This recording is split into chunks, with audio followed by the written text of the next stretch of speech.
Welcome to the Deep Dive. Today we're plunging into, well, a really fascinating collection of recent tech headlines and cutting-edge innovations. These are pulled straight from top newsletters and articles. We've got everything from the future of social media to breakthroughs in clean energy, and even a peek into how AI is changing, well, pretty much everything: coding, tennis, you name it. Our mission, as always, is to cut through the noise, find those critical nuggets of knowledge, and, give you that aha moment. Yeah, and what's really striking looking at these sources is just how fast the tech landscape is evolving on so many fronts at once. We'll explore not just what's happening, but maybe more importantly, why it matters for you, the listener, who wants to stay ahead without getting completely bogged down. Okay, let's unpack this. First up, a story that's definitely been making waves. TikTok's future in the U.S., it's complicated. Very. Reports suggest the Trump administration is close to a deal for a sale, right? Right, but it's not just a simple handover. Apparently, the proposal involves a new app, a totally separate version. Exactly. And the timeline they're talking about is pretty aggressive. Yeah, what was it, September 5th for the new app release? That's the date being floated, and then the original TikTok app would leave the app stores then. And stop working entirely by March 2026. That's quite the transition. It is. But here's the real sticking point. To catch. Yeah. This whole deal still needs approval from the Chinese government. Ah, that's the real kicker, isn't it? Absolutely. Because, beyond just the user experience, needing a new download, seeing the app change, isn't this basically forcing a kind of geopolitical choice on companies, maybe even on users? That's a great way to put it. It feels less like just a business deal and more like maybe a template for how the digital world could fracture. Digital balkanization, you could say. So you're saying this isn't just about TikTok. This could be a blueprint for how nations might, split up the global internet. That's a big thought. It is. It sets a pretty significant precedent, I think, for how global platforms might have to navigate these increasingly complex national borders down the line. Wow. Okay, so from geopolitical shifts impacting our apps, let's pivot. Let's talk about the AI race itself. Right, where the landscape isn't just shifting, it's undergoing seismic changes. These leaks about Grok 4 are creating a lot of buzz. They are. The benchmarks, what we're seeing leaked suggests Grok 4 is going to be state-of-the-art, possibly even beating current leaders like Gemini 2.5 Pro and Claude 4 Opus. That's the chatter. And you have to look at the context, right? Yeah. xAI, the company behind Grok, they're clearly under huge pressure. They need to get this out before OpenAI, Google, Anthropic roll out their rumored new versions. So it's a real sprint to stay ahead. Every leak just turns up the heat. Exactly. Yeah. And connecting this to the bigger picture, it's not just about who's number one today. Right. This incredible pace means any advantage you gain, could be gone next quarter. It forces companies, whole industries even, into this constant high-stakes reevaluation. Constantly looking over their shoulder. Yeah, think about R&D planning, or even keeping talent. How do you plan long-term when the ground is moving that fast under you? That's a really good point. And speaking of new capabilities, Character.ai, they've unveiled something pretty fascinating. Talking machines. Yeah, talking machines. It's not just static images anymore. This is like real-time video generation driven by audio. Okay, explain that a bit more. Imagine creating, say, a FaceTime-style animation, but just from a single picture and your voice. Wow, okay. That sounds like something out of science fiction. Doesn't it? Yeah, and this is where it gets really interesting for creators, for how we interact online. How so? Well, think about personalized content, virtual avatars, even just remote meetings feeling more alive, more dynamic. Making digital interactions feel more real. Exactly. It moves us closer to a truly interactive digital presence. Yeah. Without needing complex animation tools. Okay, so let's talk about how AI is sort of creeping into our daily lives, sometimes in unexpected ways. First up, something for learners. ChatGPT's Study Together tool. Oh, yeah, I saw that. It's in limited testing, right? A/B testing. That's right. Not everyone has it, but what it does sounds pretty remarkable. How does it work? It guides you step by step, creates an interactive study session, it asks you questions, breaks down topics, checks your answers, and apparently it adapts its explanations based on how you respond. So it's really personalized. Huh. That feels like it could genuinely revolutionize self-study. Right. Absolutely. It's not just a tutor. It's almost like a blueprint for Well, a future where education is super personalized, super adaptive. Like having a patient tutor 24/7. Exactly. And the aha moment here, I think, is realizing that passive learning, like just watching a lecture, that could become less common. Because AI is driving this active, tailored engagement. Precisely. It might even change what we think knowing something means, a totally different learning model. That is a powerful thought.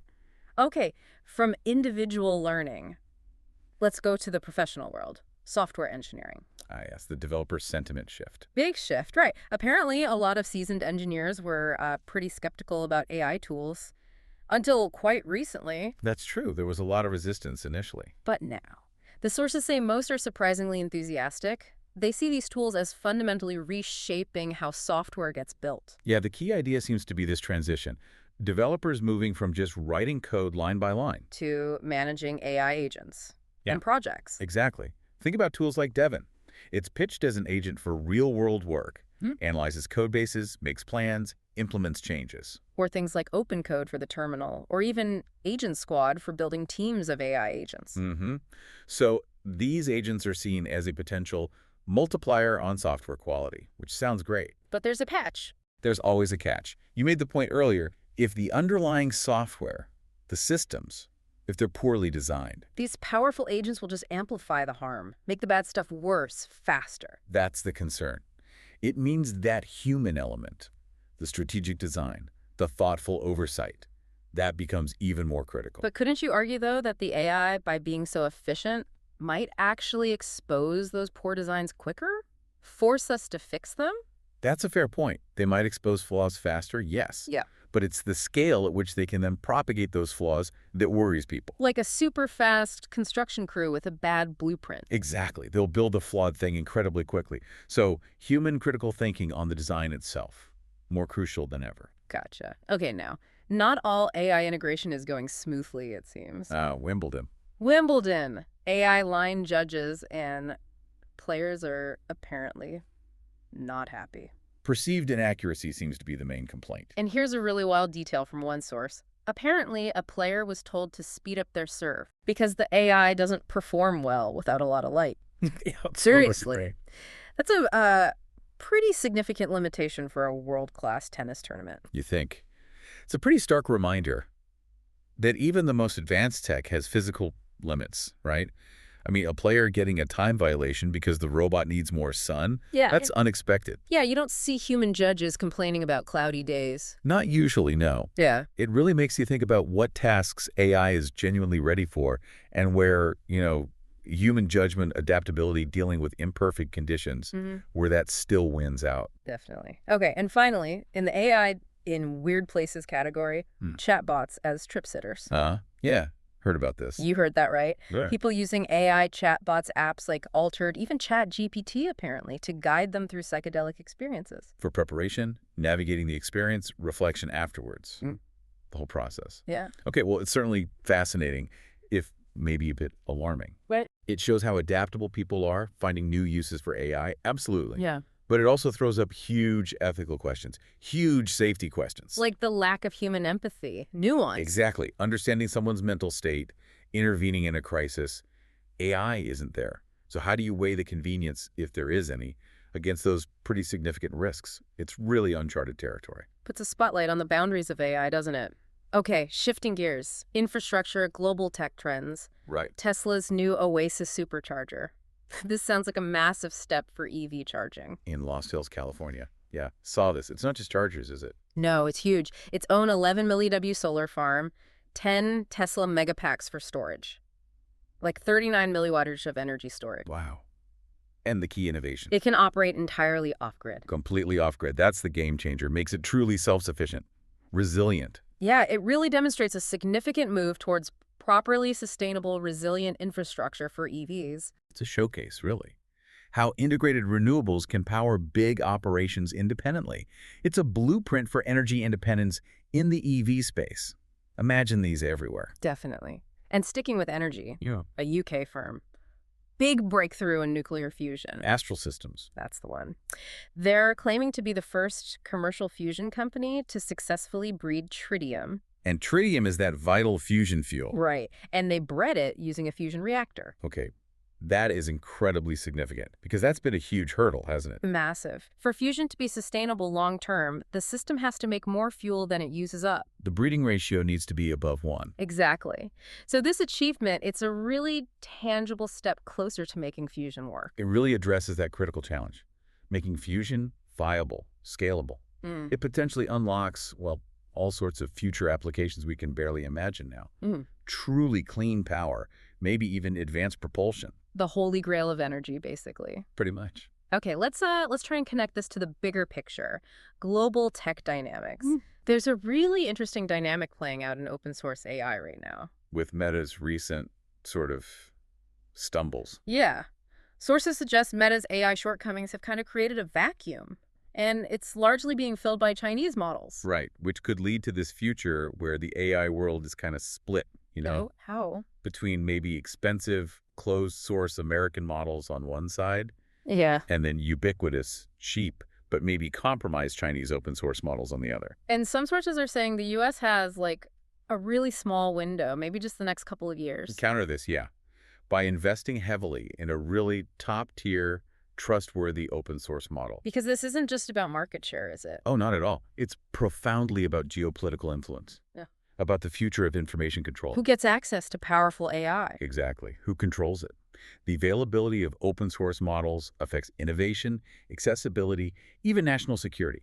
It could genuinely shape the global power balance for decades. Wow.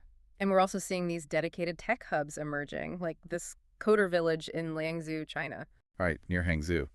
It's become a real hotspot for tech entrepreneurs, for talent. Drawn by low rents, being close to giants like Alibaba. But what's really fascinating there is the government's direct hand. Yeah. Provincial local governments have actively fostered this. Subsidies, tax breaks, incubating hundreds of startups. So it's not just organic growth. It's a deliberate, strategic national play. Absolutely. It shows a very focused approach to cultivating innovation, a powerful example of how policy can literally shape tech landscapes, regionally and globally, maybe inspiring other places to try something similar.